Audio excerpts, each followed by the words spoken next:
David Farley. As you know, maybe I'm here in New York City. I've lived in Europe a few times. Like I lived in Prague and Berlin and Rome, and a medieval hill town near Rome where I wrote a book about living there and another strange topic that I won't go into now. But anyway, I write regularly for like the New York Times. I have a travel story coming out on Monday in the New York Times travel section.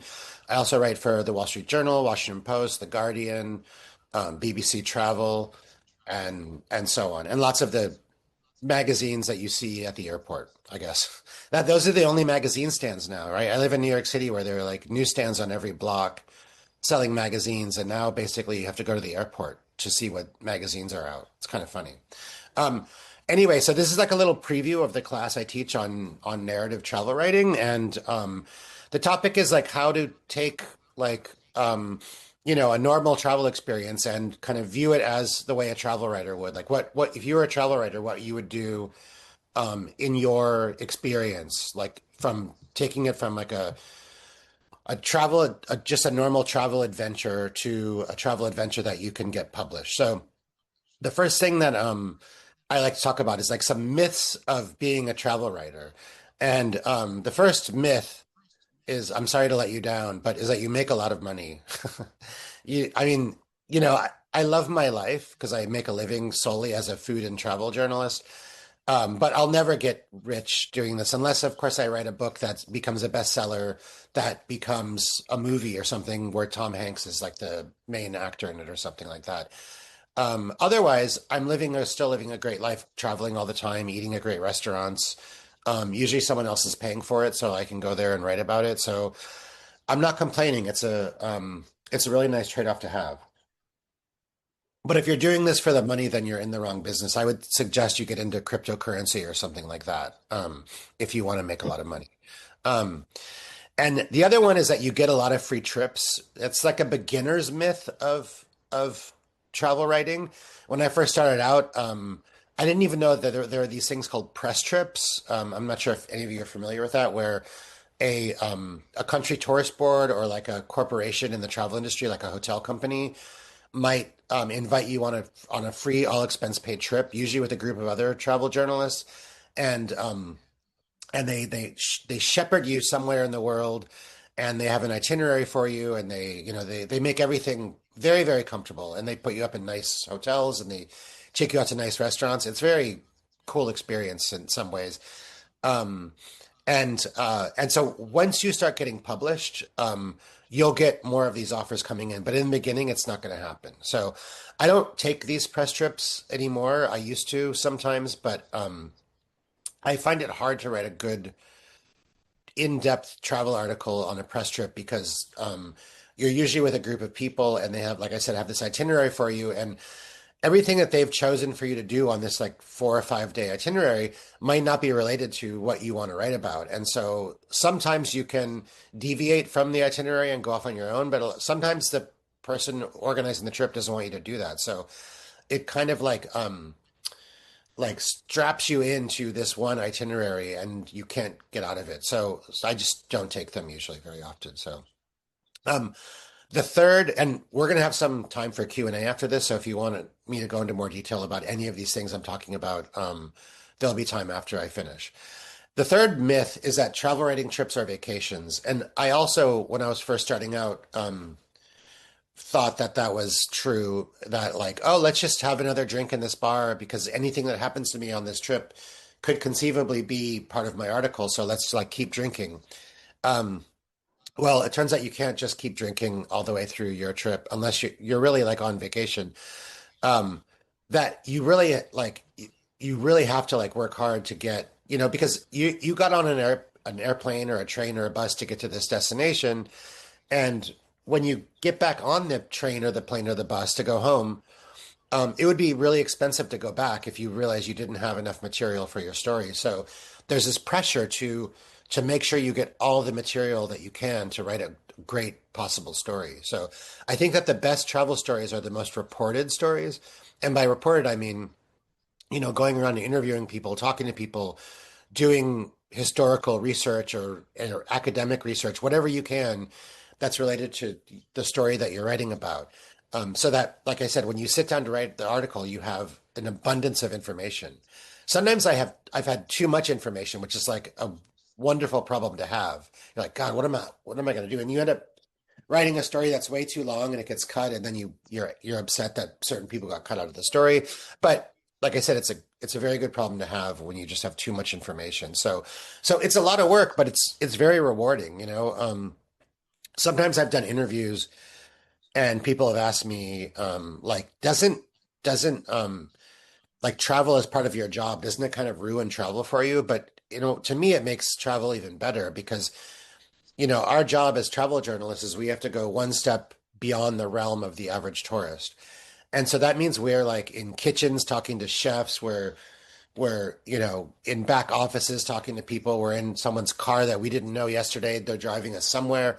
Um, and it makes for really exciting, fun travel because I think for a lot of people, the kind of holy grail of travel is hanging out with locals and being invited to their house or whatever, having a kind of real, authentically local experience, even if that means just sitting around in some cafe on the periphery of town where there are no other tourists talking to locals, you know, that's like kind of, so for some of us, that's why we travel. And so, um, as vacationers, we don't always get there. But as travel journalists, we kind of have to get there in some ways, depending on what we're writing about. And so, um, it makes travel for me very exciting, and it makes, you know, what we do for a living as travel journalists, very exciting. So, I always think it's great. And then the last myth is that you have to go far away. So I live in New York City, and well, until recently, there were a lot of tourists coming here all the time. And so I could always write travel articles about New York City for various publications.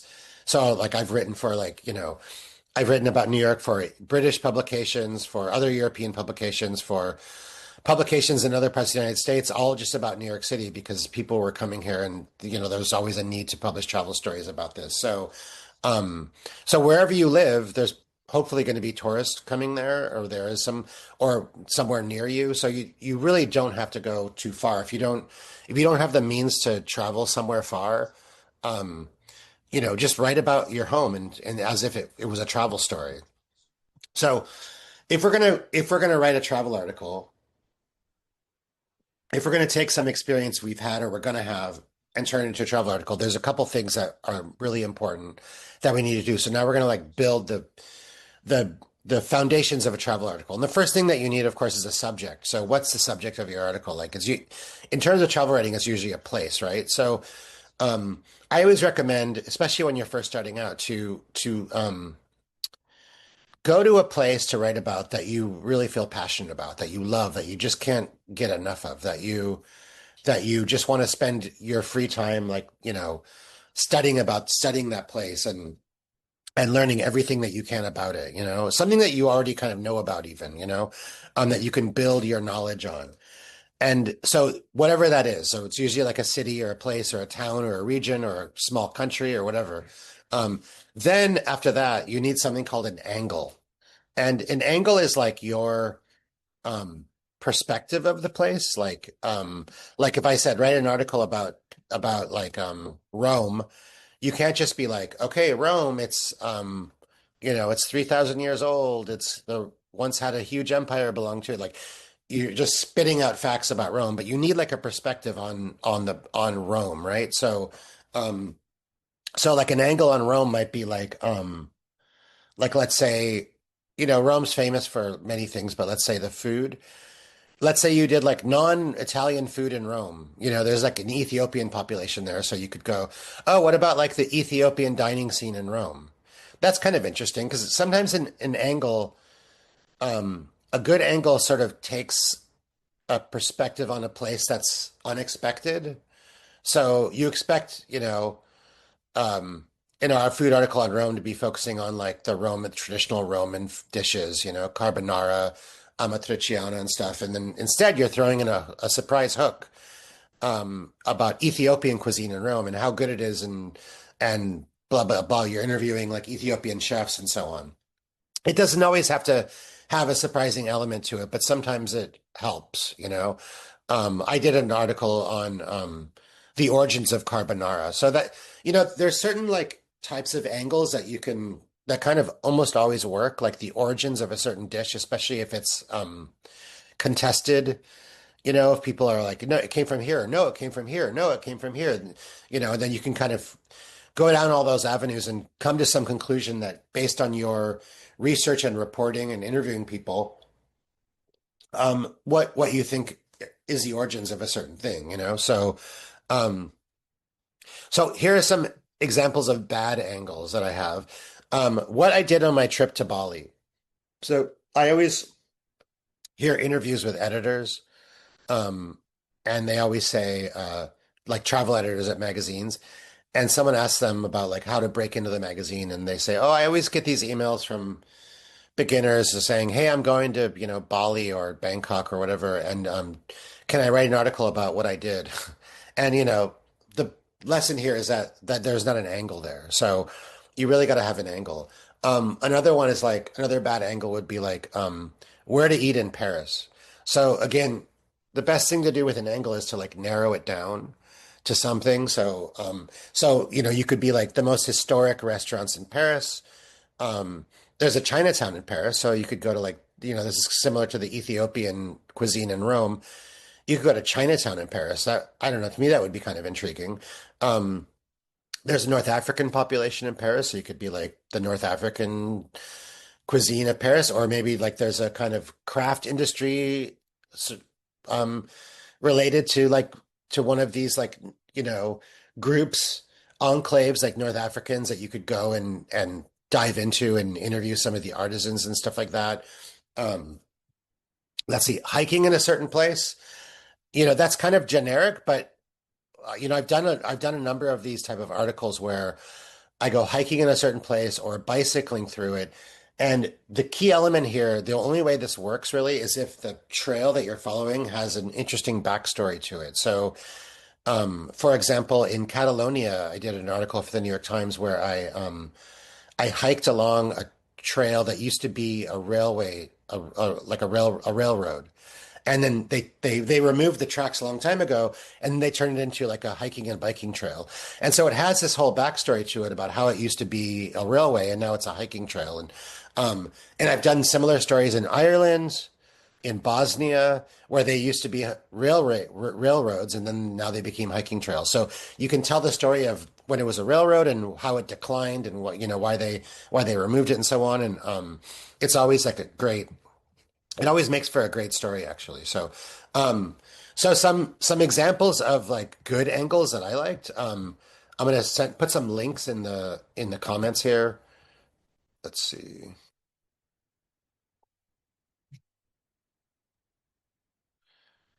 So this one, let's see. This one is about Darjeeling in northern India, and it's written by a guy named Andrew McCarthy, who was a famous actor in the 80s. Actually, I don't know if any of you are old enough to remember this guy, but he's a travel writer now, and he went to Darjeeling, and Darjeeling's famous for tea. It's kind of like the champagne of tea, apparently. And what he did is he had a really simple angle, which also is kind of a universal angle. It works every time. He put himself on a quest to find the best cup of tea in Darjeeling. And that immediately has a built-in angle for you because you're looking for something and you're not probably going to get it right away. You're going to have a couple failures, which is going to like, build up the tension and the suspense until he finally gets the best cup of tea in Darjeeling. And it's kind of predictable where he found it. He went to fancy tea plantations and stuff and drank tea. And then in the last scene, he's driving down like a country road in northern India, and there's an old lady selling tea on the side of the road, and he stops and has a cup, and of course, that's the best cup of tea in Darjeeling. So, it's kind of like almost a sort of a cliche, but it worked. Um, and then we have, let's see. Oh yeah, this one is really nice. It might have a paywall on it. Let me see if I can do a gift link.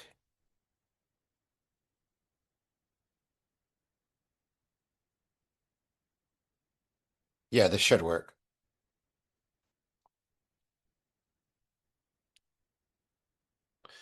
This one is from a guy named Tony Perrottet, who I was just hanging out with last night, and it's for the New York Times. And what he did is, I talked about how a bad angle would just be like where to eat in Paris. Well, Tony found a 19th century guidebook to restaurants in Paris, and it turns out that like a good number of the restaurants in the guidebook still exist. So, using that 19th century guidebook as his guide, he went around Paris to some of these restaurants to see if they were still very similar, how they had changed, if they still had certain things on the menu. And it made for a really like great kind of comical article about restaurants in Paris and how it's changed and so on. And then the third and final one, um, let's see, is this one from a guy named Tom Downey, who has anyone been to Naples, Italy? Um, Naples is famous for a few things. It's famous because the mafia is there. It's famous for its pizza and other food. It's famous for its chaos. So I chose this story because what Tom did is he found out that there's a really great industry there of tailors, of guys who and women who make suits and other things. And so Tom convinced a travel magazine, in this case it's called a Far, to send him to Naples to have a suit made by some ancient guy who's been making, suits for generations and has this little atelier like in the back streets of Naples. And he made Tom a beautiful suit with great material and as a travel journalist, he really scored because not only did he get to go to Naples and write an article about it, but he got to expense the suit. The magazine actually paid for his suit, which is pretty cool. So these are some examples of some good angles. And then there's this other element that we have to bring in when we talk about angles, and it's called a peg, PEG. And what a peg is it's like it's something related to the place that you're writing about or your angle that you hook onto. For example, a peg could be an anniversary, like a big anniversary, like the 100th anniversary of something. Um, I did a story for the New York Times. I got some backstory, some background. I found a really cheap flight to Madrid in 2011, and it was really cheap. It was like one of those mistake airfares, it was like $200 round trip from New York to Madrid that I just booked before they could correct it. And I'd never been to Madrid before, and I'm like, okay, now I have to find something to write about. So I started looking around, and Hemingway kept coming up, Ernest Hemingway and his connection to Madrid. And there's a type of like a universal angle that you can always write called a footsteps piece, a footsteps article, where you follow in the footsteps of some historic figure that's connected to the place. And I thought, oh, maybe I could do like a Hemingway footsteps article where I go to the bars where he drank and hit people in the face and the hotels he stayed at and whatever. And but the thing about a footsteps article is that it only works if there's like it doesn't only work, but it's much more attractive to an editor if there's a peg, like an anniversary peg. So I started looking around and I'm like, well, what are his dates when he was born and died? And he died in 1899, and this was 2011. So I'm like, oh, I did the math. That's 112 years. Doesn't really work, right? Like it has to be a sexy round number. You can't say it's the 112th anniversary of Hemingway's birth. Yay, let's celebrate by going to Madrid. It doesn't really work. Then I saw he died in 1961, and I did the math. I was like, 1961, 2011. Oh my God, that's 50. 50. That's perfect. So I wrote up the pitch and said, and by the way, it happens to be later this year, the 50th anniversary of Hemingway's death. And the editor wrote back within like 20 minutes, was like, yeah, do it, go for it. And the angle works in and of itself, but it's that peg that kind of sells the article. It answers the question when you propose an article to an editor. One question you should always try to answer is why this now? Why this topic now? And the peg helps you answer that question. You don't need a peg for every article, but it helps. It helps convince the editor, that they should give you the green light for this article. And then it helps the reader kind of say, oh, this is why I'm reading this now, because it's the 50th anniversary of Hemingway's death. And it's all just kind of, it's a social construction. It's time. and 50 anniversary. What is 50 years, or 100 years? But somehow we like the big round numbers. So as travel journalists, we make it work for us. And I've done a number of these anniversary pegs. I did I one year I realized it was the 100th anniversary of the publication of Franz Kafka's Metamorphosis. And so his most famous short story. And so did the same thing for the New York Times. I suddenly was in Prague on the Kafka Trail, um, going to places where he lived and where he ate and where he drank coffee and so on, stuff like that. Um, I did a story for the Samsko Chronicle it was a 25th anniversary of the fall of the Berlin Wall. So I did an article where I went to the former East Germany and ambled around all the old former communist sites. There's still a couple of restaurants in East Berlin where they serve like communist era food. It's not the most pleasant experience, but it makes for a good story. So, and then another peg is you can take something in like pop culture, like let's say like do you remember that show? If you didn't watch it, I'm sure you've heard of it, called Game of Thrones. It was on HBO. It was like this fantasy sort of type show, and it was filmed. A lot of it was filmed in Dubrovnik in Croatia, and whenever there was a new season, I think there were 7 seasons of that show, or 6 or 7.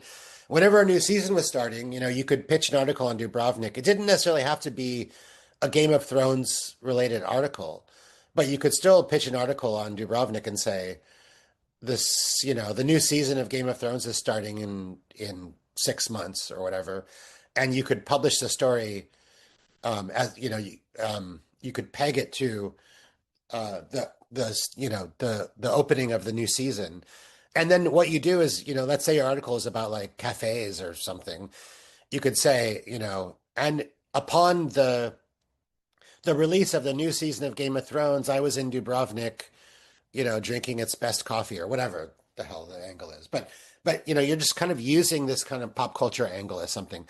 And then there's like a kind of a news peg you can do where something that was going on in the news can be your peg. So, for example, like I saw recently that you can they're starting to offer tourist packages in Syria. Yeah, so there's already tourism in Syria again. And so that's like a peg related to the fact that they just got out of finished a civil war. And so that's a kind of a news peg. I did, this is kind of an anniversary peg, but it's newsy too. I did a story on Phuket in Thailand, on the 10th anniversary of the tsunami that kind of like ravished the coast of Phuket and lots of other parts of Southeast Asia. So that was kind of like a combination of a news peg and an anniversary peg. So sometimes travel writers are like disaster gadflies. We like, whenever there's some kind of disaster, we go there like a year or 5 years or 10 years later and proclaim it's like ready for tourism again. So in the country I'm in, the United States, there's a town in North Carolina called Asheville. I was just there last month, and it's in the South. And there was a huge storm that went through there a year ago and destroyed like a good portion of the town, including the forest around it. And it happened, the year anniversary is coming up in about 2 weeks, and I'm 100% certain I'm going to see some travel articles in 2 weeks on Asheville that are going to be like, oh, I went back to Asheville a year after the big storm hit, and it's not 100% back, but it's better than ever. There's this restaurant's great, and this blah, blah, blah. This place just opened again, and. So, I hate to say like that we're taking advantage of some kind of tragedy, but travel writers, we like to, go back to a place after a kind of horrific event happened, like a huge storm, and then see how it's recovered and then proclaim it like ready for your tourist money again. So yeah, it happens all the time. Another thing you can do to turn like your travel experience into a travel article is to we go on these trips, and when you come home from a trip and you have coffee with your friend like the next day, and your friend says, so how was it? Tell me about your trip. And sometimes crazy things happen when we travel, like bad or good or fabulous, amazing Sometimes they're life changing. You meet like the love of your life or whatever. Sometimes it's bad, like if somebody steals your wallet or you lose your passport, and that leads to all kinds of adventures um, that hopefully later we can laugh about, but not at the time. So that happens a lot, right? You're like, oh my God, the craziest thing happened on this trip.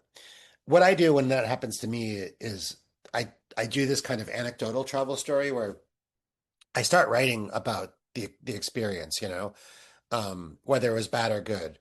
And what I do is, as a travel journalist, we study storytelling and the best way to tell a story that will have the most impact on the reader and the most interesting way to tell the story, when to give the right kind of information and when to withhold the information, save it for a little bit later, so it'll have the biggest impact on the reader. And so what you do is you spend some time writing and crafting that anecdote, that story, and until you've got like a really good, well told story. But what you have then is really just like an anecdote, the anecdote that you told your friend over coffee or whatever. Um, the next level, the next way to do it is to like thread in some significance to the story. Like what does this mean? Like some analysis. How can you link this anecdote to like something larger in life? Something. How can you link it to history, for example, or something? So this isn't easy. This is like an exercise in your intellect and how creative you can be in analyzing things, something that we're all not doing very well anymore because we're outsourcing it to AI, it seems like. But here's an example of something I did. I used to live in Rome. I've lived in Rome a couple different times, actually, oddly enough. And I went to this, there was a restaurant around the corner from my apartment. And I went there the first time and and I wanted to see the menu, and it was run by an older couple, and the man Angelo was the chef, and then his wife, I can't remember her name right now, would come out, and I'd say, "Hey, can I see the menu?" And she'd be like, "Yeah, yeah, yeah," and then she just kept ignoring me, and then she said, "Oh, we have this like seafood fettuccine that we're serving today. It's really great." And I'm like, "I don't want seafood fettuccine. I want something else." And then the Angelo, this big lumbering guy with this dirty apron, came out and he's like, "Oh, we have the seafood fettuccine. It's very buonissimo, blah, blah, blah. And I was like, "No, I want to see the menu." And then finally he just came out with seafood fettuccine and put it on in front of me and walked away. And I was like, what the hell? All right. I guess I'm eating seafood fettuccine for lunch today. And then another time I went, I was with my then wife and her parents who were visiting. And we went there, and then we were all going to get something different and share a different pasta. So my father-in-law was like, "I'll have the amatriciana." And I was like, "I'll have the carbonara." And then Angela said, "Wait, no, no, wait, wait, wait. Who else is having the amatriciana?" And we're like, "Oh, no, no one else, only him." He said, "No, no, if he's having the amatriciana, you're all having the amatriciana." And then he walked away. I was like, oh my God, we're all, I guess, So I had like a few more experiences that were similar to this at the same restaurant with the same people.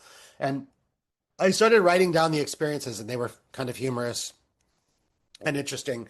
But then the next step was really like, how can I turn this into an actual travel article, And it's again about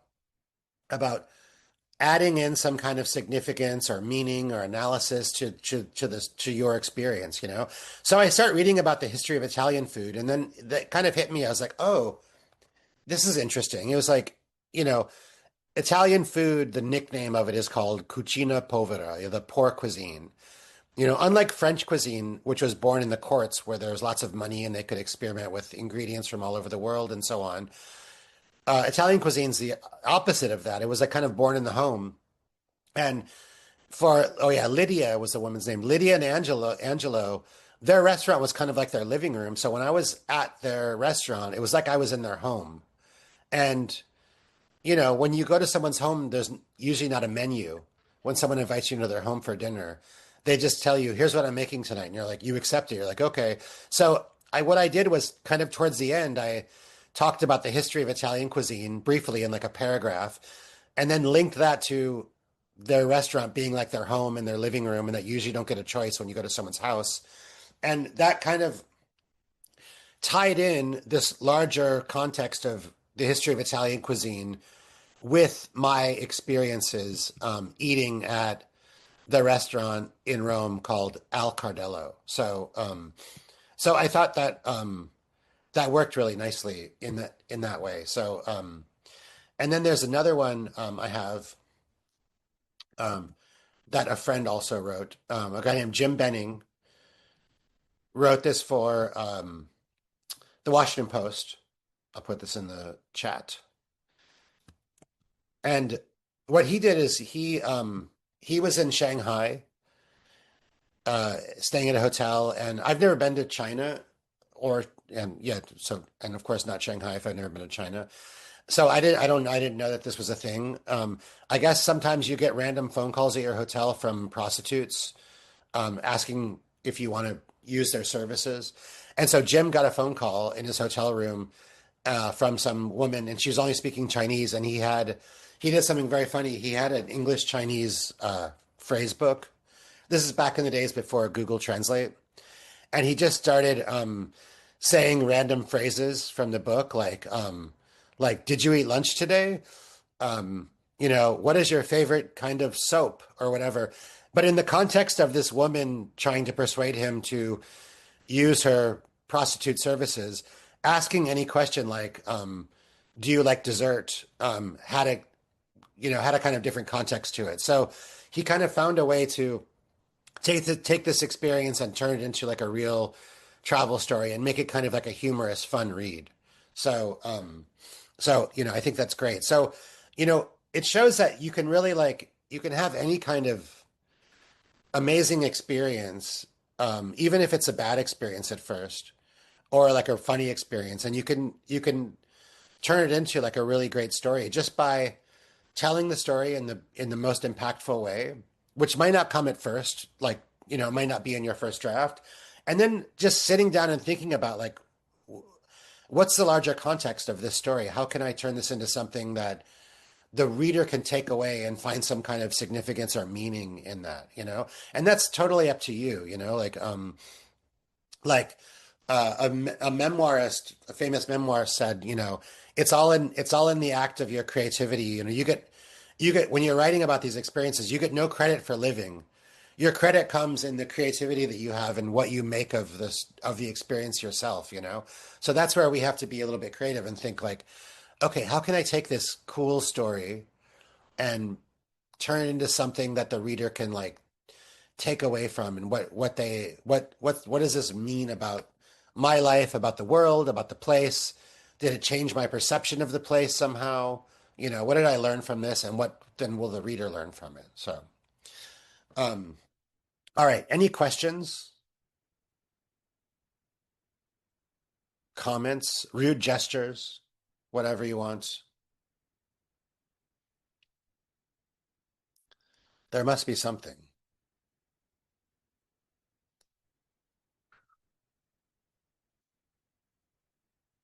All right. Wait, maybe we have one.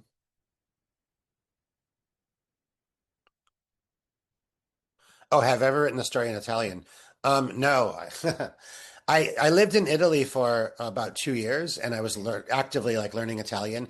And towards the end of my time there, I was actually doing a lot of my interviews in Italian, which was great. But writing, I think writing in a language and speaking it are totally. I'm a little bit ignorant to this, but I'm guessing that they're very different. At least it is in English. You can speak English pretty well. Sitting down to write something that actually would be publishable, I think is really a hard challenge to do. If you can get to that point, it's amazing. But yeah, I've never written anything in Italian, and I wouldn't attempt it because and also that was years ago when I lived in Italy. So now I can have a conversation like a 5-year-old in Italian probably, and that's about it. Um, let's see. How long does it take to write an article? Um, it totally depends on the article. I just wrote an article. I mentioned that I have an article in the New York Times on Monday morning, and this is where it's important to kind of know the type of articles that publications publish. Like, they all have their own, like, the New York Times has an article, has a section, or has a travel article called 36 Hours in, and then the name of the place. And that's theirs. That they do the 36 hours thing. So if you want to pitch that, you got to pitch it to the New York Times, right? Well, they also have a thing called like five favorite places, where they take a famous person who has a connection to a place, and then you interview that person, and they give you like their five favorite places. So I just did one of those for that guy Dan Brown, who wrote the Da Vinci Code. So he has a new book out as of yesterday, called The Secret of Secrets, and I found out that a while ago that it's set in Prague, a place I know very well, where I lived for a long time, and I go back frequently. So I'm like, I have to take advantage of this somehow. And then so I saw that the New York Times has this five favorite places. So I'm like, oh, the obvious answer here is to propose an article, Dan Brown's five favorite places in Prague. And so I did that, and it was a total no-brainer. Like I knew 100% that they were going to say yes to this. And of course they did. So I interviewed him and got his five favorite places. And, it's one of those stories that just kind of writes itself. So, because I had all the quotes from him on his five favorite places, I just had to write the introduction. I had to read the whole book. It was 700 pages. So that was the most arduous thing in this whole assignment, was reading the book. Um, and so, but that didn't take long at all. I wrote that in a day, basically, after I read the book. But other articles that could take a few weeks. Sometimes I don't know if you have any procrastination problems. I do. I have huge procrastination problems. And so a lot of times articles will take longer than I want them to, because I just procrastinate. And I think sometimes part of my problem is that what I was talking about earlier, like that analysis in a travel article, that finding some significance in the experience, um, takes thinking, and sometimes my brain just doesn't want to think. So I'll end up watching like videos on YouTube or on reddit.com or something, just like turning my brain into jelly. And I have to remind myself, no, you have to like stop, and you have to like start thinking about this stuff. So then that's when I get it together. But anyway, this is a long answer to your question, and sorry. But but yeah, sometimes it can take like a month or to write an article. The problem is, when you get a relationship with an editor, when you have a good relationship with an editor, they stop giving you a deadline, because they know you're going to turn it in, and it's going to be good enough to publish or whatever. And so they don't give you a deadline, and then that's kind of the worst thing for you, because then you don't have to turn it in anytime soon. When they say, I really need this in 3 weeks, that's when you're like, okay, I got to do this as soon as possible. So it really depends. And I think it's like a subjective personal thing. You might write quicker than I do, or I might write quicker than you. Um, so what would you say are guaranteed flops when giving a prompt for an article? Oh, huh. Like, uh, what are the absolute don'ts? Like, I have to ask, what do you mean by like a prompt for an article, like a proposal? I guess probably you mean that comes from Luca, who maybe is Italian, I'm guessing. I don't know. Um, so if it's a proposal, let's see. Um, I think that I've actually heard editors say that about 85% of the reason why they say no to an article is because the idea that they're proposing isn't right for the publication. So every publication has, believe it or not, their own voice and their own style. Even though you look at some of those glossy travel magazines, they all seem the same a little bit, more or less, and they are very similar, but they all like to think they have their own style and voice. And so it's our job as travel journalists to kind of figure that out. And the more that you know the publication, the better off you're going to be. So, yeah, so like just pitching the wrong idea to the wrong article, and you're never for sure. Sometimes I've had ideas where I'm like, oh my God, this is so perfect for whatever, and then they're like, no, it's not right for us. And you want to argue back and be like, but it is. But you're arguing with an editor who assigns articles, who is defining the voice and style of the publication. So you can't really, they're kind of like God of the publication. You can't really argue back with God. So you just got to like let it go and then pitch it to someone else. So I hope that kind of helps. Is there an interest in personal stories from locals in developing countries? I have friends that have very different lives from my Western life. Yeah, totally. Especially if like, so here's the kind of key in commercial travel writing. And by commercial travel writing, I mean like, writing for magazines and newspaper travel sections and so on, is that everything that you write about for these publications has to have a kind of service aspect to it. And by service aspect, I mean it has to be something that readers can read and then they can go to that place and they can like do that too. You know, like if I write about going to someone's party in their apartment in like Paris, Condé Nast Traveler is not going to publish that article because there's not a service that you can sign up for that will allow you to go to people's parties in Paris. You know what I mean? So like for example in developing countries and writing about locals, like if people are doing something like let's say they're making like traditional crafts or they're making clothes or they're doing something interesting, they're like leaning into their history and their culture and they're producing something that for example tourists could buy. I know I hate to sound like such a hyper capitalist, but travel journalism is in the hyper capitalist business because magazines have to sell advertisements and so on. So, but anyway, if they're making something that tourists can go experience or buy and pay money for, then you can tell their story via their experience. You know, I think that works really well. If it's just someone who is like unemployed and not doing much but sitting around watching TV, maybe they have a story to tell, but it's not as obvious, you know? So the best ones are the people who have like a more obvious story to tell about how they maybe like were had some terrible job and then their like grandpa died and their grandpa was like a mosaic artist and then they decided to try to become a mosaic artist inspired by their grandfather and they're making like traditional mosaics from this region in the world where they're from. You know, I'm just making this up, but if you can find a kind of story like that from locals, it's a lot more appealing to editors and then inevitably to readers too, I think. Yeah, I hope that helps. Um, let's see. Great class, thank you. What is your step-by-step process for finding your best angle for a story? If I could give you a direct, straight answer for that, uh, I would, but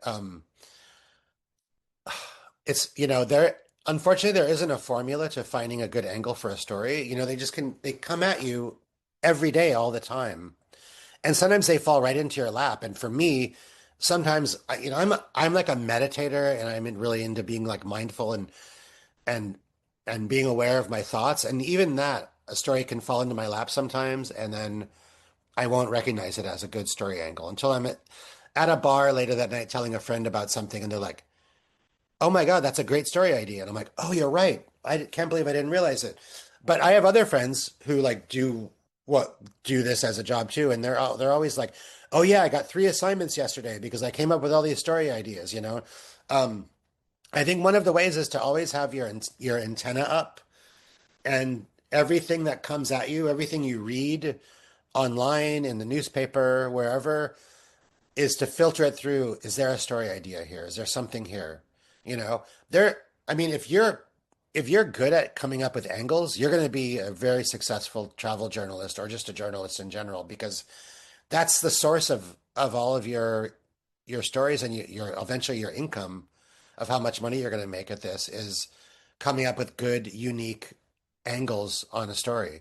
So the better you are at doing that, then the more successful you'll be. So I feel like it's like maybe one of my weakest points as a travel journalist. You know, I've been doing this 25 years and I'm pretty successful and I come up with a few good ideas a year and I end up selling them. But if I was like even better at this, then, you know, I wish I was, but I feel like that's my weakest point.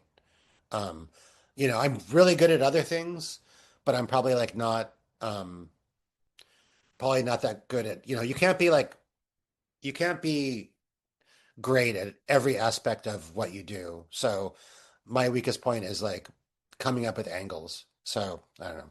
Um, oh, an AI question. Would you advise using it for something or not at all?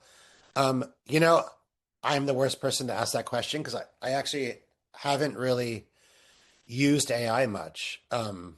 I've like been curious and fooled around with it, just asked questions about it, asked random questions, but I haven't used AI. I'm kind of afraid to because you hear these stories about people, writers being suspected of using AI in their articles, and I don't want that to happen to me. So I'm just like, okay, I'm just going to stay away from AI because I don't want it to like somehow infiltrate something I write and then be accused of using AI. So, um, so I don't know.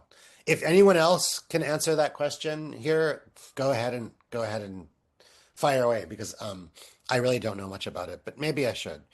How could I ever write for something so high end as the New York Times? There's a lot of people who write for the New York Times, and we all thought the same thing too, and we all asked ourselves that same question: How can we ever write for the New York Times? I find from my own experience, it was like a series of building blocks. Like I just my dream was to write for the New York Times and other publications that are similar, but I I knew I wasn't going to be able to write for the New York Times immediately. Even though I did try, I sent them stuff and they kind of ignored me, or eventually I started getting a no, which was like, oh wow, they responded this time. And and then I started writing for other publications, newspaper travel sections and some shorter articles in bigger magazines. And then like in magazines, you usually start off writing shorter articles. Like in the front section of the magazine, there are these like 200 word or 300 word articles. And once you write that, then you can move up through the magazine and write longer until eventually you get to the back of the magazine when you're writing the features. And once you get there, then you're writing features and you can write features for other magazines. And then you pitch the New York Times and you can say, "Look, I've written feature articles for these magazines." And then the editor will maybe like take you a little bit more seriously or not. But I think it's just a matter of having patience and we say paying your dues. Like, again, when I wanted to do this, I was super impatient and I had this kind of confidence that I'm like, I could write for any publication. I think I'm good enough, blah, blah, blah. And I probably wasn't, but I thought I could. And I tried and I got smacked down until there was a time when I finally proposed something that an editor said, "Oh yeah, let's do this. This is good." And I was like, "Oh my God." And then you have to like produce it and it has to be on the level of the New York Times. And then you do that and it's going to be published. And you're like, "Oh, I did it." And once you're in, you're in. So, you know, so I don't know. If there's any way I can help answer any further questions about that go into more detail, I'm happy to. Wait, did I miss one? Oh yeah, okay. This is from Sophie. In your experience, do men and women get equal job opportunities in this business? They do. They didn't until recently. Travel writing was really male dominated and very white male dominated. And then, in the last 8 or so years, we've had this kind of social revolution in a lot of the world. And women are getting more of a fair shake, are taken more seriously in travel writing, and people of color are too, and women of color. Now if you look at the New York Times travel section, I would say look at most of the names of the people writing, and it's like 80% women. So so I would say now it's a lot more equal than it used to be. There's a book that they still publish. There's a book called Best American Travel Writing. It comes out every year. It's come out every year since like 1999 or 2000. And it's basically, they took like what they thought were like the 25 best travel articles published the previous year in newspapers and magazines and so on and websites. And there was one year in like 2014 or something when it was all male writers. It was nuts. And of course, it didn't go unnoticed and people were enraged. So, so it's like, yeah, travel writing had a gender problem and a white male problem, with just white men were writing travel writing for a long time. And for a long time, I even knew some female travel writers who wrote articles about why it was so dominated by men. And I don't know if anyone really came to a interesting conclusion about why, but anyway, you don't have to write that article anymore because now it's I think there's just as many women writing getting published in travel writing than there are men.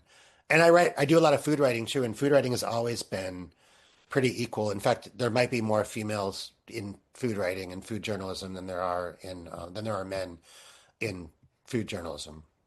Um, so you interviewed Dan Brown. So cool. How could a beginner ever pitch such an article without knowing the person? So well, first of all, I had the assignment with the New York Times, and when you come to someone from the New York Times, doors are open, you know? You really like, this is sad to say, but you're only as good as the publication you're behind. So sometimes I've had a cool assignment to interview someone from a publication that like wasn't very popular, and then you have to explain it, and they're like, nah. And then you're like, I have an assignment with the New York Times, and like, yes, for sure. So what I did first was pitched it to the New York Times, and then I approached the publicity person for Penguin Random House and said, hey, I proposed this article. I sent a couple of past examples of this 5 favorite places. And I want to do one with Dan Brown on Prague. Um, you know, let me know. And then the publicist wrote back right away, of course, and was like, yeah, because, they're trying to promote the book and sell as many books as possible. And New York Times is a big publication with a huge circulation. So of course they're going to say yes. So that's how I knew the New York Times was going to say yes. And also I used to live in Prague, and I go there a lot, and I've written a lot about it, including for the New York Times. So it was kind of like the perfect storm. I was a, I was a very qualified person to propose this story because I've have a track record of writing about Prague a lot. Um, and then so the New York Times was like, yes, do it. And then when I went to Penguin Random House, I'm coming from the New York Times, so they're like, yes, let's do it. So it was just like this perfect thing. So sometimes you have to find the perfect thing that you might be qualified for. It might not be Prague or Dan Brown. And I don't have any experience with Dan Brown, except I did read the Da Vinci Code once, but it does, they don't care about that. So they just want publicity. So, um, let's see. What do you think about vocabulary in writing? Do you think it has to be sophisticated or and uncommon? Not at all. We all have our own writing styles, so and you end up finding your voice. Like, when I was first starting out, I was reading a lot of writers that I really liked, like famous writers and writers who inspired me, and I ended up writing a lot like them, which was I was like, oh my God, I sound like, like one writer I really like is David Sedaris. And I end up writing a lot of like these comical travel essays that sounded a lot like David Sedaris. But then if I tried to get them published, I'd be like, you sound like David Sedaris. So eventually I found as you do, you find your own voice with the more that you write, and your own voice comes out. And your voice is inspired by, dozens of other writers that you read, and your own past experiences, and your family, and, the way that you speak in general. So, so you don't have to use sophisticated language at all. You can use basic common words, whatever. No one's going to judge you for that. I think like Dan Brown, for example, gets a lot of criticism because he's not really the most sophisticated writer. Um, but he gets criticized a lot for like making these mistakes that I've taught writing at like Columbia University and NYU, and I'm teaching here. And the thing that writing teachers like in every writing class, not just travel journalism, but every writing class, whether it's fiction or business writing or anything, there's certain things that we teach that in every class that are universal, which is like if you use a word like let's say I'm looking at the screen, I see significance or unearthing significance. If you use unearthing or significance, and then you use that word again in the next sentence or even the next paragraph, that's not good. You got to like find another word for it. That's when you go onto thesaurus.com and find another word for it. You can't keep repeating the same words. And like, some writers like, it's things like that you have to like control. Or, one other general rule is like, don't use a lot of adverbs. Like instead of saying he walked slowly, slowly is the adverb, it modifies the verb. You can go to thesaurus.com again and say, he trudged. Trudge is like a much more descriptive word of walking slowly. You know, you trudge when you're like tired, you're walking up a hill. You know, that's just so much more of a descriptive word than walking slowly. So there're just certain universal rules that we use for writing that I would say try to learn those rules, but don't worry about like if you about sounding sophisticated or using like uncommon words or big words or whatever. So yeah. Um what are the absolute do's for a pitch? So okay, for a pitch, like I have kind of a four paragraph formula when I write a pitch. And when I figured this out, it was a relief because a lot of writers don't like writing pitches at all. But when I figured out this formula, I now I like writing pitches. And in fact, one time a group was with the editor in chief of a FAR magazine, and someone asked her, "Who's the best person? Who's the best pitch writer that you've experienced?" And I was shocked. My friends told me, "Oh, she said David Farley," and I was like, "Wow." So, and I owe it all to this four paragraph formula. I think that, but so in the first paragraph, you gotta do something that gets the editor's attention. Kind of like when you write a travel article, you have to write something that gets the reader's attention. And in a pitch, you know, sometimes editors are getting like 10 or 12 or 15 pitches a day. And you got to start off with kind of a little bit of a bang. So something that's related to your story. And then in the second paragraph, you got to give them the essence of the story. What's the story about? What's the angle, right? Um, Here's where you got to say like, why this? Why is this important? Why is this interesting? Um, and the third paragraph, here's where you got to say, why this now? For example, if you have a peg, why is this? Why should we publish this now? And also answer the question, why this publication? That's the harder one because again, you know, some of these like big travel magazines, they all seem very similar. So if you can somehow put your finger on why this is perfect for this particular publication, um, then in the third paragraph you should mention that. Um, any kind of like research or footwork you've already done, you should mention in this paragraph too. And that looks really good from an editor's perspective because it looks like you're very serious about it. Like you're like, oh, one of the big players in this story is so and so, and I've already contacted her, and she's excited to talk to me for the story. She's going to meet with me when I arrive in wherever Berlin or Bangkok. Um, and so that looks really good that you've already secured interviews, blah blah blah. And if you haven't, you know, I have friends where I've said, you know, where I've been in the situation where like, oh, I this person's not responding to me, and I want to say in my pitch that I'm going to interview them, and my friends who are successful travel journalists have said, just say in the pitch that you're going to interview them, that you've already been in contact with them, just say it, and then when you get there, you can like, you know, you can go to their office and talk to them. So I'm not telling you to lie, but I'm saying that some of my friends who are very successful at this have lied at this point because they know that they're going to eventually interview that person or someone equivalent to that. So, and then the fourth paragraph is about you, where you give your credentials, and sometimes you just say, "I'm a, you know, like a Paris-based travel journalist, and I write for blah blah blah blah."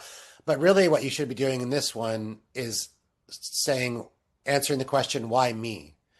Like why you're the best person to write this possible story. So if you have a connection to the story or the place in any way, you would say it here.